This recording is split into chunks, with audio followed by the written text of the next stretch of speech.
Southern part of Russia से लेकर के क्रीमिया, जो आज एक कॉन्फ्लिक्टेड रीजन बना हुआ है रशिया और यूक्रेन के बीच में, सारे जगहों पे घुमा। मैं इकलौता ऐसा उस समय इंडियन स्टूडेंट था। तो मुझे बहुत सारे लोग कमेंट करते थे, इंस्टाग्राम पे, व्हाट्सएप पे मैसेज आते थे कि सर भैया हम कैसे जा सकते हैं, कहीं हम किसी के झांसे में ना आ जाएं, हमें एक सही डायरेक्शन।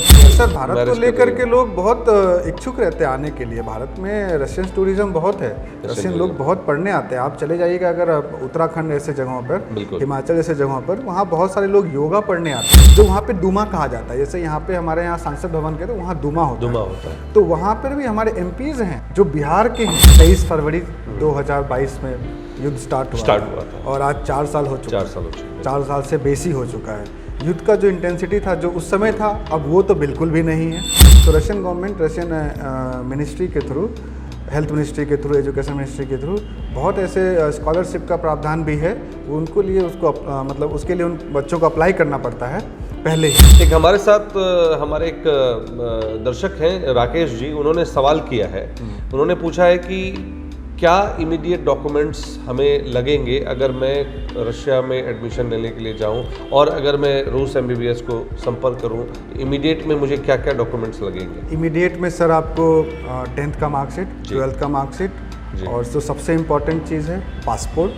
तो लोन लेना है अगर उनको, तो हम उनको गाइड कर सकते हैं अच्छे तरीके से। जो भी सपोर्टिंग डॉक्यूमेंट है, मैं अपना ही डॉक्यूमेंट जो मुझे बैंक ने दिया था वो मैं आपको प्रोड्यूस कर सकता हूँ। वहाँ पे सेफ्टी है। सेफ्टी में क्या है कि आप एज अ फीमेल, अगर मैं बात करूँ जी, आप फीमेल, एज अ फीमेल आप 7 बजे 8 बजे के बाद बिहार जैसे, मतलब बिहार हो गया या निकलना परहेज करते हैं लोग जी। लेकिन रशिया में लड़कियों के लिए खासकर कारण है कि वहाँ महिला प्रधान देश है। वो ज़्यादातर महिलाएं ही हर जगह काम करती हैं।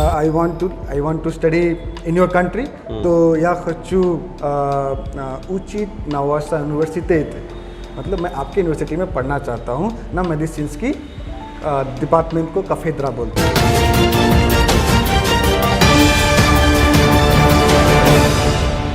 नमस्कार, BMW न्यूज़ बिहार के सभी दर्शकों का एक बार फिर से बहुत बहुत स्वागत है।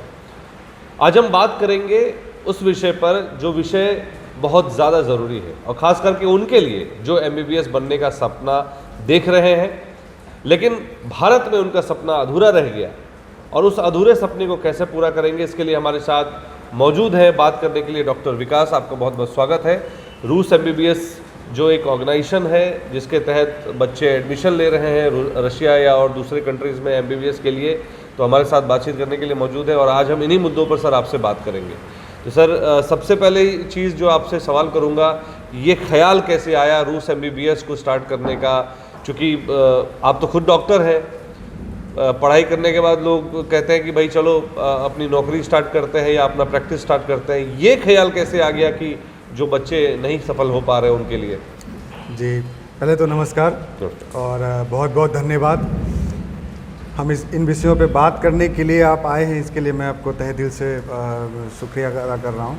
और ख्याल कैसे आया जी?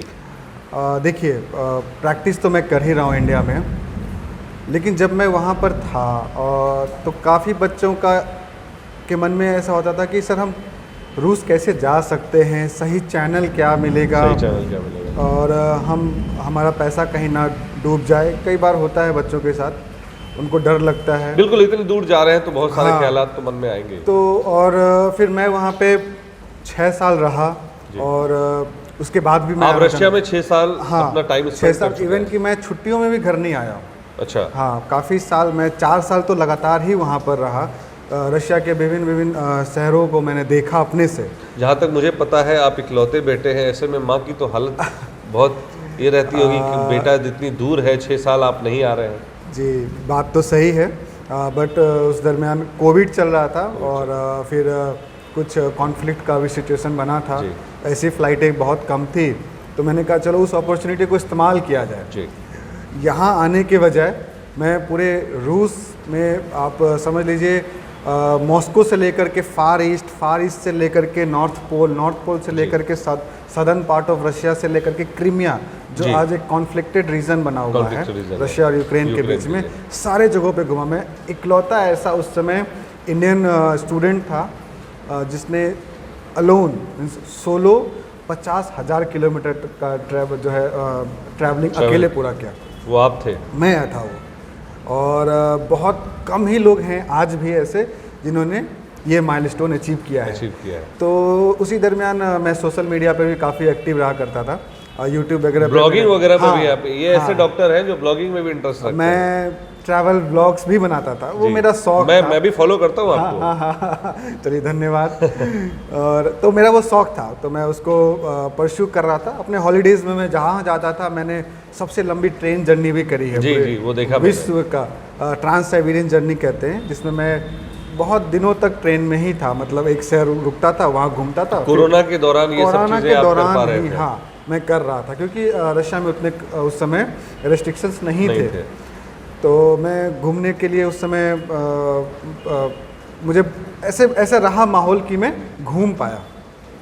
तो उसी दरमियान जब मैं वीडियोस पोस्ट करता था तो मुझे बहुत सारे लोग कमेंट करते थे, इंस्टाग्राम पे, व्हाट्सएप पे मैसेज आते थे कि सर भैया हम कैसे जा सकते हैं, कहीं हम किसी के झांसे में ना आ जाएं, हमें एक सही डायरेक्शन, आप चूँकि वहाँ पे स्टूडेंट हैं, आप पढ़ाई कर रहे हैं, तो हमें आपसे गाइडेंस एक ट्रस्ट बन जाता है। एक ट्रस्ट बन गया।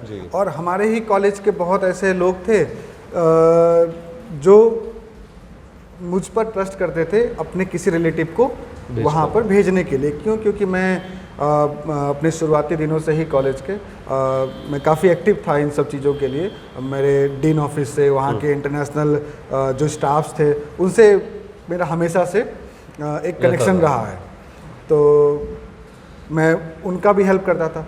उसी दरमियान मैंने सोचा क्यों ना इसको एक रजिस्टर्ड फॉर्म, रजिस्टर्ड फॉर्म क्या कहते हैं, फॉर्म में लाया जाए, एक फर्म क्रिएट किया जाए जो कि बिहार के खासकर, हम ऐसे पैन इंडिया काम करते हैं, लेकिन अब हमारा जो मेन फोकस है वो बिहार के सीमांचल एरिया। क्यों? क्योंकि यहाँ पर सही गाइडेंस देने वाले कोई नहीं है। बिल्कुल। तो ये मैंने अपनी डॉक्टरी की पढ़ाई पूरी की, साथ साथ मैंने ये भी किया। अभी मैं यहाँ पे इंडिया में प्रैक्टिस भी करता हूँ और साथ साथ बच्चों को काउंसिल भी करता हूँ, उनको गाइडेंस भी देता हूँ, और बच्चों के साथ मैं कई बार विदेश भी जाता हूँ।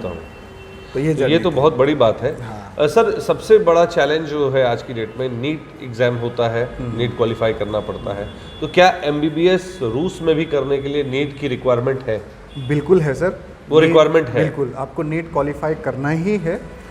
जो भी उसका एक क्वालिफिकेशन क्राइटेरिया तो दो चीज़ें आती हैं। जैसे नीट किसी ने क्वालिफाई कर लिया, जनरली ये कहा जाता है कि जो नीट क्वालिफाई नहीं करता या जिसका इंडिया में नहीं हो पाता, वो विदेश जाके अपना डॉक्टरी करते हैं। बट जो नीट क्वालिफाई कर लेगा तो फिर उसे रशिया जाने की ज़रूरत क्यों पड़ेगी या दूसरे कंट्रीज में, जब उसको इंडिया में ही प्रैक्टिस करनी है? तो इसके लिए आपको समझना पड़ेगा क्राइटेरिया पहले जी।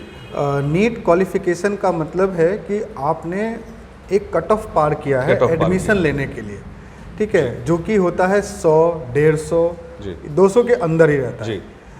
लेकिन जो सरकारी कॉलेज मिलने का जो नंबर होता है, अच्छा, वो बहुत हाई होता है। वो सीट्स पे, वो कट ऑफ सीट्स के ऊपर डिपेंड, हाँ, वो सीट्स पे डिपेंड करता है कि जो ऊपर से जहाँ तक सीट्स फुल हो जाएंगे वहाँ पे बिल्कुल वो तो एडमिशन ले ही नहीं ले पाएंगे। तो बचा क्या कि भाई आप नेक्स्ट लेवल पे आप क्वालिफाई हो चुके हैं, आप इंडिया आपको अलाउ कर रही है कि आप अपने MBBS की पढ़ाई पूरी कर सकते हैं। नीट क्वालिफिकेशन के लिए मिनिमम मार्क्स क्या है, या हर साल उसको चेंज होता है? हर साल वो डिपेंड करता है कितने बच्चे कट ऑफ के ऊपर, कितने बच्चे अपेयर हो रहे हैं, क्वेश्चन का पैटर्न कैसा है, कितना नंबर आ रहा है ओवरऑल, वो डिफर होता रहता है हर साल।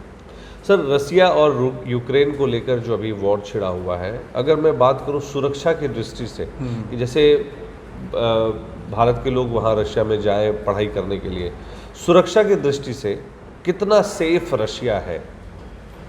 सर, जो आप युद्ध की बात कर रहे हैं, रूस और यूक्रेन, नहीं, मैं अभी युद्ध को छोड़ देते हैं, पहले बात करते हैं कि एक सेफ्टी पॉइंट ऑफ व्यू से रसिया क्यों इतना प्रेफरेंस है लोगों को? सेफ्टी के ये तो सर हमारी हिस्ट्री में ही आपको पता चल जाएगा। और ये इंडिया और मुझे नहीं लगता है कि इंडिया में कोई भी ऐसे लोग होंगे जो रूस और भारत के संबंध को लेकर। मनोज कुमार के समय से हमारा रिश्ता तो आज भी जो रशियन लोग हैं चाहे इंडियन लोग हैं, बहुत आपस में दोनों में अंडरस्टैंडिंग है, वो लोग भरोसा करते हैं। और बहुत सालों से ये चीज़ आपस में बिजनेस करना, लोग पढ़ाई के लिए कुछ लोग यहाँ भी आते हैं। ऐसा नहीं है कि सिर्फ इंडियंस ही रशिया जाते हैं सर, रशियंस भी आते हैं, इंडिया आते हैं, वो किसी और चीज़ हम अभी हाल ही एक खबर भी लगाई थी, रशियन एक लड़की ने एक लड़के ने, मनिहारी के लड़के थे, कटिहार के ही, डॉक्टर साहब थे वो भी। हाँ वो, अच्छा वो भी डॉक्टर साहब थे, हाँ शायद। हाँ। तो उन्होंने एक रशियन लड़की से शादी की थी और हमारी वो वीडियो काफ़ी वायरल भी हुई, अभी तक लोग उसको देख रहे हैं। बिल्कुल, देखिए लोग पढ़ने जाते हैं और किन्हीं को अगर ऐसा वहाँ की चीज़ें सभ्यता समझ पसंद में आ जाती गई है। और वहाँ पे उनको वहाँ का जो सिस्टम है वो अच्छा लगता है, कल्चर पसंद आता सिस्टम है। तो लड़कियों को भी अच्छा लग रहा होगा भारत का, तभी तो वो यहाँ पे सर भारत मैरिज को कर लेकर रही के हैं। लोग बहुत इच्छुक रहते हैं आने के लिए। भारत में रशियन टूरिज्म बहुत है, रशियन लोग बहुत पढ़ने आते हैं। आप चले जाइएगा अगर उत्तराखंड ऐसे जगहों पर, बिल्कुल। हिमाचल जैसे जगहों पर, वहाँ बहुत सारे लोग योगा पढ़ने आते हैं। योगा पढ़ने आते हैं हाँ, रशिया से। और रूस में एक साइबेरिया में एक कलमिकिया करके एक स्टेट है, जी। कलमकिया, ठीक है, तो बुर्यातिया रीजन कहा जाता है। तो ऐसे जगहों पे क्या है कि सिर्फ वहाँ पे बुद्धिज़्म ही फॉलो होता है। और वो जो बुद्धिज़्म, रशिया में बुद्धिज्म फॉलो होता है। हाँ बिल्कुल, रशिया में क्रिश्चियनिटी तो मेजॉरिटी है जी, ही, जी। इस्लामिक लोग भी हैं वहाँ पर, बिल्कुल। और उसके बाद बुद्धिज़्म भी बहुत है।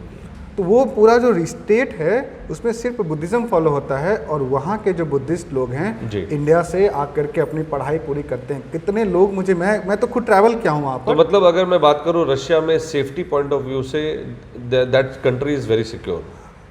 हाँ, बहुत ज़्यादा अच्छा, सेफ है, खासकर लड़कियों के मामले में। लड़कियों के मामले में बहुत तो इंडियन safe एम्बेसी भी बहुत ज़्यादा सपोर्टिव होगी बहुत तभी। सपोर्टिव है। अभी आप देखिए इंडिया और रशिया के बीच में काफ़ी सारे एग्रीमेंट्स हो रहे हैं जी। और एम्बेसीज भी काफ़ी खुल रही हैं। हमारे कॉन्सुलेट इंडिया रूस में 5 हो चुके हैं अब। जी, जी। और इंडिया में भी काफ़ी रशियन कॉन्सुलेट्स खुल रहे हैं।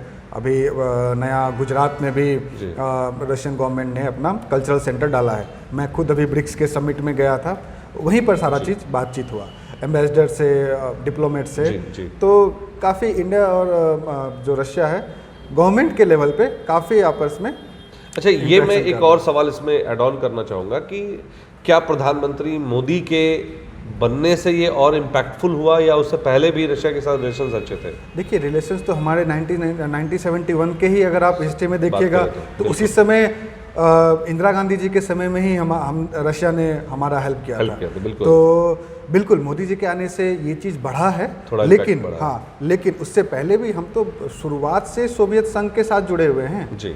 बिल्कुल, हमारा आप मिलिट्री इक्विपमेंट देख लीजिए, हमारा इंफ्रास्ट्रक्चर में न्यूक्लियर पावर प्लांट से लगभग, आप अभी तो पेट्रोलियम में भी हम लोग सबसे रशिया से ही सबसे ज़्यादा पेट्रोल ले रहे हैं। आप यहाँ पे इंडिया में अगर नायरा का पेट्रोल पंप देखेंगे जिसमें कि रशियन गवर्नमेंट का 49% है और इंडियन गवर्नमेंट का 51% है।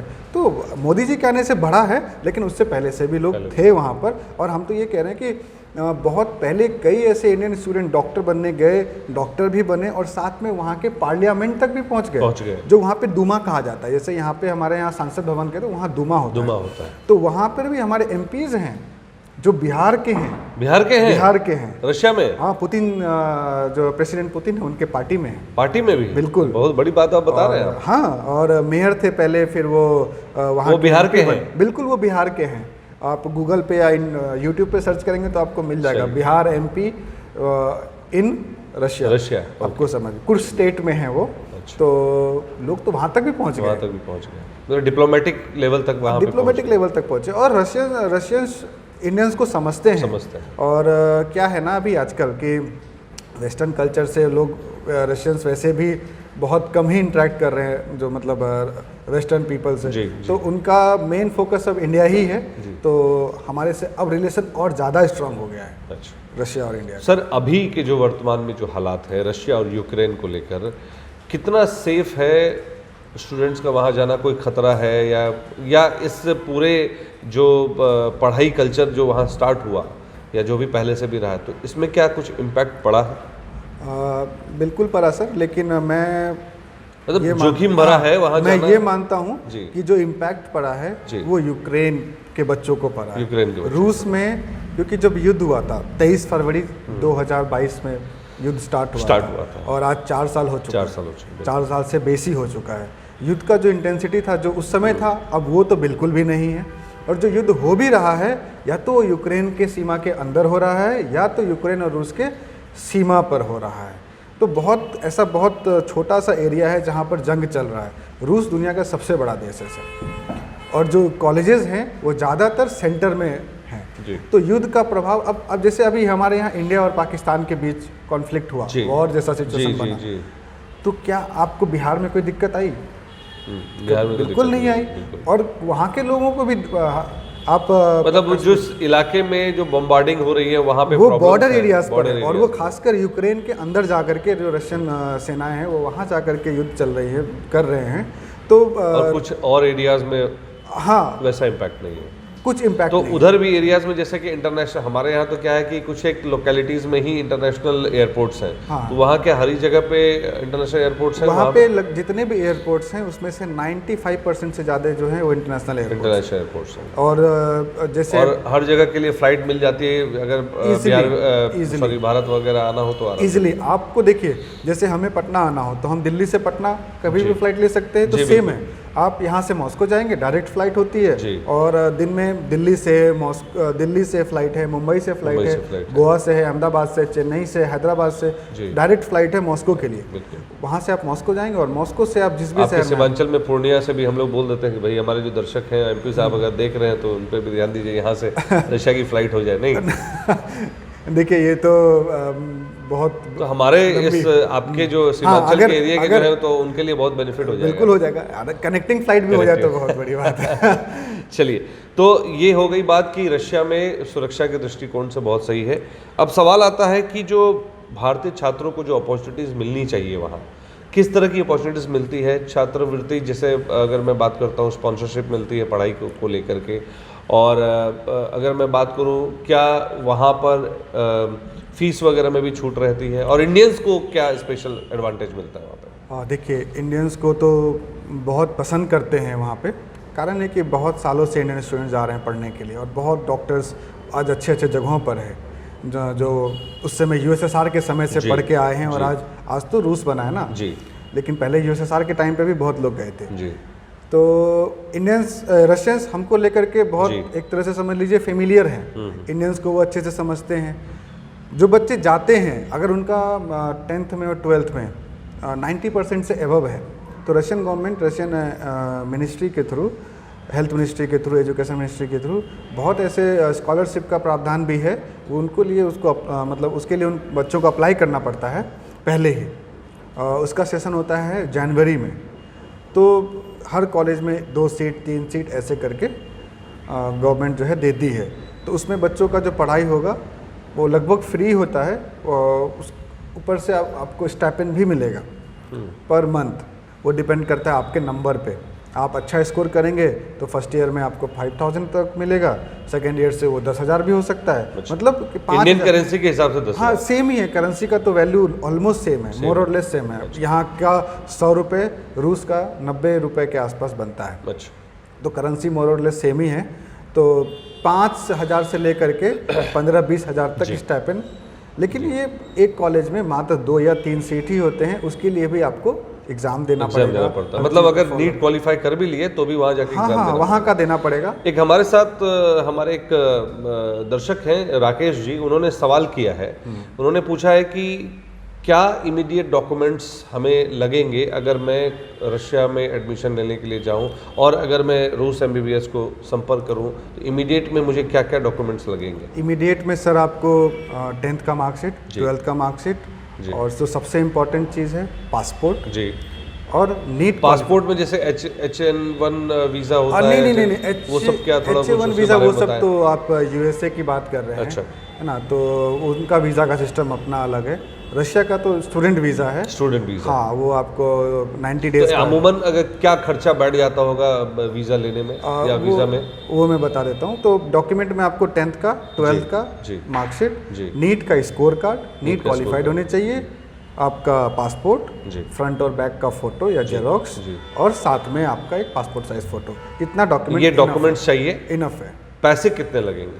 पैसे स्टार्ट हो जाते हैं 20,000 से। आप एडमिशन और रजिस्ट्रेशन ये सब करवा सकते हैं। ठीक है। आपका जो सीट बुकिंग का प्रक्रिया है वो 20,000 से स्टार्ट हो जाएगा। ठीक है। उसके बाद जैसे जैसे प्रोसेस आगे बढ़ेगा आपको जो कॉन्ट्रैक्ट के हिसाब से आपको पेमेंट। तो MBBS पूरा कोर्स करने में इंडिया में कितना खर्च लगता है और रूस में कितना खर्च लगता है, अगर कंपैरेटिव एनालिसिस करें तो? इंडिया में तो बिहार में अगर आप देख लें अभी 70 लाख, 80 लाख, 90 लाख ये सब जा रहा है। बिल्कुल। अगर बिहार से बाहर चले जाएंगे तो 1 करोड़ 20 लाख, 1 करोड़ 40 लाख तक भी जा रहा है, 1.4 करोड़। बिल्कुल बिल्कुल। और रूस में यही पढ़ाई आप 28 लाख, 30 लाख में हो जाती है, पूरी कर सकते हैं, पूरी कर बहुत कंफर्टेबली। तो जैसे अगर रूस में आपके यहाँ तो बहुत सारे बच्चों ने एडमिशन लिया होगा, तो एक सवाल हमारे दिलीप जी हैं, उन्होंने सवाल किया है कि क्या अगर वो ऑप्ट करते हैं मेडिकल और रशिया में पढ़ना जानते हैं, तो आपकी तरफ से क्या कोई लोन फैसिलिटी या बैंक की तरफ से कोई लोन फैसिलिटी अगर उस तरह की है तो? देखिए, लोन की बात अगर मैं करूं तो मैं अपना पर्सनल एक्सपीरियंस बता रहा हूं। मैंने खुद ने भी एजुकेशन लोन लिया है। आपने खुद ने भी एजुकेशन लेके पढ़ा? मिर्चाई बारी SBI ब्रांच से, कटिहार से। अच्छा। तो उस समय मुझे डॉक्यूमेंट की जो ज़रूरत पड़ी थी वो एडमिशन लेटर, पासपोर्ट, वीज़ा और फर्स्ट ईयर का मार्कशीट। तो ये सब दे करके मैंने बहुत आसानी से कटिहार से लोन सैंक्शन करा लिया था। तो जो भी बच्चे आ रहे हैं जिनको जो लोन लेना है अगर उनको, तो हम उनको गाइड कर सकते हैं अच्छे तरीके से। जो भी सपोर्टिंग डॉक्यूमेंट है, मैं अपना ही डॉक्यूमेंट जो मुझे बैंक ने दिया था वो मैं आपको प्रोड्यूस कर सकता हूँ। और भी हमारे कई बच्चे जिन्होंने एजुकेशन लोन ले रखा है। बैंक्स के साथ भी आप लोगों का कोलैबोरेशन है? कोलैबोरेशन तो नहीं है, लेकिन हाँ, आप एक रेफरेंस दे सकते हैं कि देखिए हमारे सीनियर हैं, ये इन्होंने लोन लिया है, तो वो आपको भी लोन देंगे उस आधार पर। तो हमारे राकेश जी, दिलीप जी का जो सवाल था उसको हमने क्लियर कर दिया। अब एक नेक्स्ट क्वेश्चन पे चलते हैं कि सर कि वहाँ पे जो हेल्थ केयर सिस्टम है, रशिया की बात अगर करें तो वहाँ की नीतियों के बारे में क्या जानते हैं, क्या है वहाँ पर? देखिए, वहाँ सबसे पहले तो इलाज 100% तो नहीं बोलूँगा मैं, लेकिन 95% फ्री है। फ्री है इलाज? फ्री है। और वो स्टेट के तरफ से, मतलब कि स्टेट कंट्री को हम लोग डिनोट करते हैं, तो कंट्री की तरफ से आपको वहाँ पे गवर्नमेंट हॉस्पिटल्स में फ्री इलाज, फ्री आप एडमिट भी हैं। ये तो सिर्फ जो पढ़ाई करने वाले बच्चे उनके लिए या जो वहाँ रह रहे हैं उनके लिए भी है? हाँ, उनके लिए भी है, उनके लिए भी है, लेकिन उनके पास एक टर्म एंड कंडीशन है उनके लिए कि आप जैसे यहाँ से जाते हैं जी, तो ट्यूशन फीस आपने पे किया, हॉस्टल फी आपने पे किया, साथ ही साथ आप मेडिकल इंश्योरेंस भी साथ में पे करते हैं, दैट इज़ मैंडेटरी। अच्छा। वो पे करना ही है। $100 के आसपास का कॉस्ट पड़ता है, वो आप पे करेंगे। साल में 365 डेज के लिए आपका मेडिकल ट्रीटमेंट वहाँ पर बिल्कुल फ्री हो जाएगा, इंश्योरेंस में कवर हो जाएगा, तो फ्री है। तो एक तरह से $100 बहुत बड़ा अमाउंट नहीं है, और वो हर साल आपको पे करना है। 8-9 हज़ार 10 हज़ार रुपए के आसपास। 9,000 रुपये आज के रेट से अगर देख लीजिए, 90। तो ये जब तक MBBS और जब तक वहाँ पे रहेंगे तब तक के लिए फ्री है। फ्री है। हर साल आपको 9-9 हज़ार पे कीजिए और इंश्योरेंस आपका। अब एक सवाल आता है कि बहुत सारे स्टूडेंट्स जो हैं वो पूछते हैं कि भाई रशिया ही क्यों, हम क्यों चुने रशिया को MBBS के लिए? और भी कंट्रीज़ हैं, तो आप क्या कहना चाहेंगे? रशिया इसलिए चुने, सबसे पहले तो जो क्वालिटी ऑफ एजुकेशन आपको मिल रहा है, क्लिनिकल एक्सपोजर आपको मिल रहा है, अच्छा, वो टॉप का है। दूसरी बात, सेफ्टी कंसर्न बहुत है। आज भी मैं इंटरव्यू देने से पहले 2 पेरेंट्स से मिलकर आ रहा हूँ। अच्छा। और दोनों फीमेल प्लानिंग कर रहे हैं? हाँ, प्लानिंग करने, कटिहार के ही हैं, वो बाहर जाने का प्लान कर रहे हैं। तो उनका भी सबसे पहला कंसर्न, वो मेरे पास आए थे जब मुझे कॉल किया उन्होंने, तो यही कॉल किया कि सर हम अब्रॉड नहीं भेजेंगे, इंडिया के लिए हम आपसे मिलने आ रहे हैं जी। तो हम कहे ठीक है आइए। और वो जब मैंने उनको सारा सेफ्टी, सिक्योरिटी वीडियोस जो हमारे फीमेल स्टूडेंट्स हैं वहाँ पर, वो सब उनको जब मैंने दिखाया, तो वो पेरेंट्स जाते जाते ये बोल के गए हैं कि सर इंडिया रहने दीजिए, हम रशिया के लिए ही सोचते हैं। तो इस लेवल का वहाँ पे सेफ्टी है। सेफ्टी में क्या है कि आप एज अ फीमेल, अगर मैं बात करूँ जी, आप फीमेल एज अ फीमेल आप 7 बजे 8 बजे के बाद बिहार जैसे, मतलब बिहार हो गया, या निकलना परहेज करते हैं लोग जी। लेकिन रशिया में लड़कियों के लिए खासकर कारण है कि वहाँ महिला प्रधान देश है, वो ज़्यादातर महिलाएं ही हर जगह काम करते हैं। तो गवर्नमेंट इसको लेकर के बहुत स्ट्रिक्ट है। आप 10 बजे रात में भी उतना ही सिक्योर फील करेंगे जितने के आप दिन में फील कर रहे हैं। तो ये सेफ्टी है, और गवर्नमेंट प्रोएक्टिव है, पुलिस प्रोएक्टिव है। और आप एक्चुअली क्या है कि आप जैसे जाते हैं जी, तो यूनिवर्सिटीज़ आप पे बहुत ध्यान रखती है, कारण है कि आप फॉरेन स्टूडेंट्स हैं, तो आपको कुछ भी होगा तो बहुत बड़ा प्रॉब्लम हो जाएगा उनके लिए भी। हाँ, तो एम्बेसी के लिए भी प्रॉब्लम हो जाएगा, उनके यूनिवर्सिटी के लिए। तो आप पे बहुत ज़्यादा ही उनका फोकस रहता है कि आप सेफ एंड सिक्योर रहें। हॉस्टल भी है, उसमें 3-3, 4-4 लेयर का सिक्योरिटी रहता है। बाहर में गार्ड बैठेंगे, उसके अंदर आपको वार्डन होंगी, फिर अंदर वार्डन राउंड पे रहेंगी, तो कोई भी बाहरी लोग तो आने का सवाल ही नहीं होता है। इनफैक्ट कि हम लोग भी एज एडमिनिस्ट्रेशन भी जाते हैं तो हमारे पास अपना कार्ड होता है, अच्छा। उसी से पंच करके हम गेट खोल सकते हैं। तो सेफ्टी सिक्योरिटी के मामले में तो बहुत ज़्यादा ध्यान रखा जाता है। और मैं यही कहूँगा कि बाकी देशों से ये ज़्यादा सिक्योर है रशिया जी। और वहाँ पे पढ़ाई का जो एजुकेशन है, वो एजुकेशन का जो लेवल है वो बहुत ज़्यादा हाई क्वालिटी का है। और यहाँ से ज़्यादा लोग एक बहुत बड़ा बड़े अमाउंट में लोग वहाँ पढ़ने जाते हैं। और हमारी एम्बेसीज बहुत एक्टिव है वहाँ। एक्टिव है वहाँ, हाँ, बहुत एम्बेसीज है। तो आप तुरंत जैसे मान लीजिए आपको कुछ इशू आया और वो यूनिवर्सिटी से सॉल्व नहीं हो रही, तो आप एम्बेसी का देन एंड देयर हेल्प ले सकते हैं। वो आप उनको मैसेज कीजिए, कॉल कीजिए, ईमेल कीजिए, आपको तुरंत कॉल बैक आएगा। अपनी समस्या बताइए, अगर फ़ोन पर सॉल्व होना होगा फ़ोन पर सॉल्व होगा, नहीं तो विदिन अ डे और टू डेज वो आपके पास आते हैं या किसी को भेजते हैं। तो इसलिए मैं यही बोलूँगा कि रशिया ज़्यादा सेफ़ है बाकी और देशों से जहाँ लोग पढ़ने जाते हैं MBBS की पढ़ाई।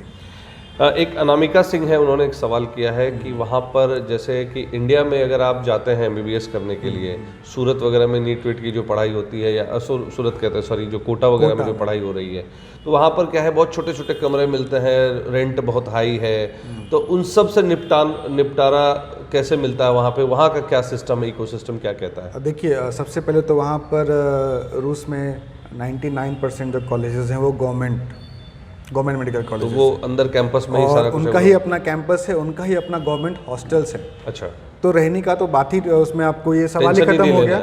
वो जो आप फीस पे कर रहे हैं उसमें इंक्लूडेड रहता है। अच्छा, हाँ, तो रहने का भी है, 28 लाख, खाने पीने का भी उसी में? खाने पीने का आपको वहाँ पे मिल जाएगा। आप या तो मंथली पे करके खा सकते हैं, अच्छा। या तो आप सेल्फ कुकिंग मतलब भी कर खाने सकते का तो सबका अपना अपना है, अपना आपका अपना डाइट है। कुछ और होगा, मेरा कुछ डाइट सेल्फ कुकिंग भी कर सकते हैं, किचन भी सेल्फ कुकिंग भी कर सकते हैं, अवेलेबल करते हैं वहाँ पे। Free gas, free water supply, cold hot, ये सारा आपको अवेलेबल। ये सारा कुछ फीस वगैरह में भी है? फीस में आप तो अनामिका जी, आपका ये सवाल जो है एकदम आपको मैंने बता दिया कि किस तरह से सर ने बताया कि वहाँ पे क्या क्या चीज़ अवेलेबल है। शायद आपका ये क्वेरी खत्म हो गया।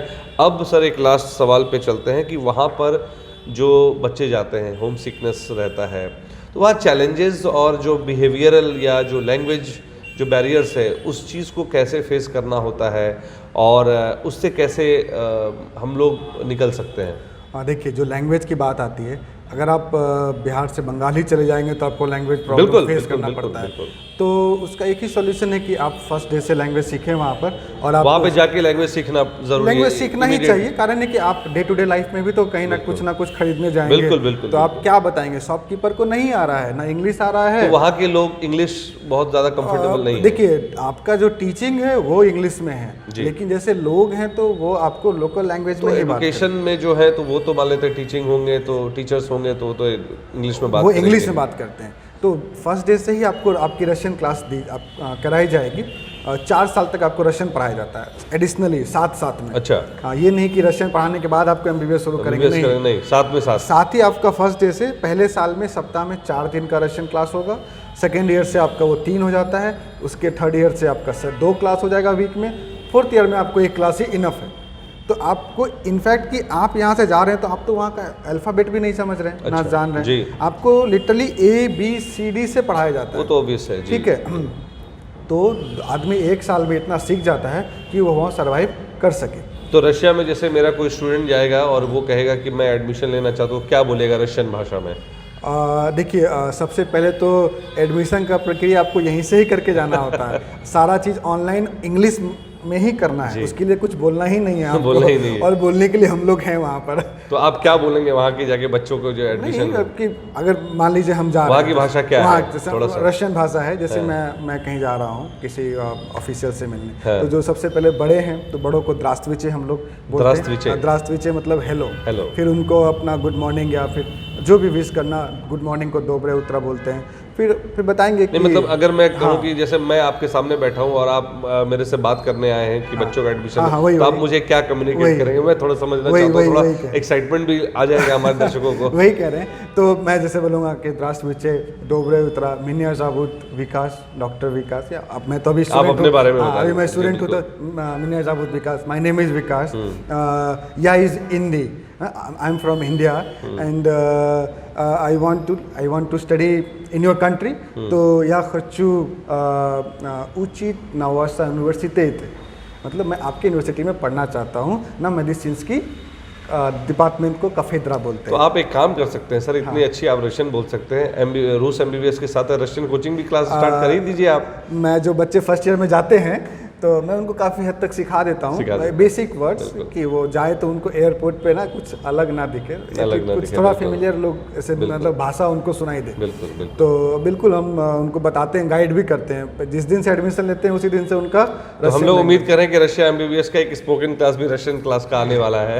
जरूरत पड़ा तो बिल्कुल डाल देंगे। चलिए बहुत बहुत अभी लैंग्वेज का बहुत जी, लोगों में जागरूकता आ गया, लोग बहुत लैंग्वेज सीख भी रहे हैं। मेरा एक फ्रेंड है, उसने जर्मन में एक बैचलर्स किया है, ग्रेट, तो बहुत बड़ी बात है। लोग अब लैंग्वेज में भी डिग्री Interest ले रहे लेने हैं, लगे 3 हैं। साल का डिग्री उसने सिर्फ जर्मन लैंग्वेज में किया। अच्छा। तो इसी तरीके से रशियन का भी, स्पेनिश का बहुत कल्चर है इंडिया में, लोग सीखना चाहते हैं, तो जरूरत पड़ेगी तो खोल देंगे।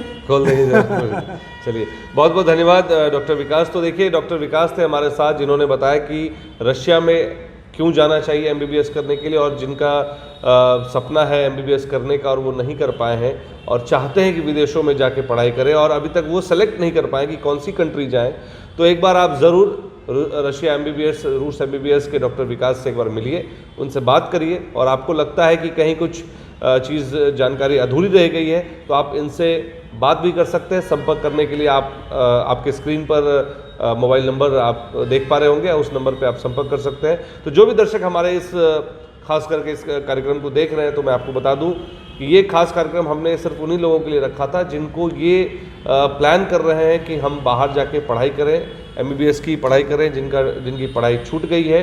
तो उसके लिए डॉक्टर विकास हैं, कटिहार, पूर्णिया, अररिया, किशनगंज, सहरसा, मधेपुरा, जो नियर बाय में लोग हैं, आप उनसे संपर्क कर सकते हैं, क्योंकि ये रहने वाले खुद कटिहार के हैं, तो इसलिए आपकी कनेक्टिविटी में कोई असुविधा नहीं होगी, आप आराम से इनसे मिल सकते हैं।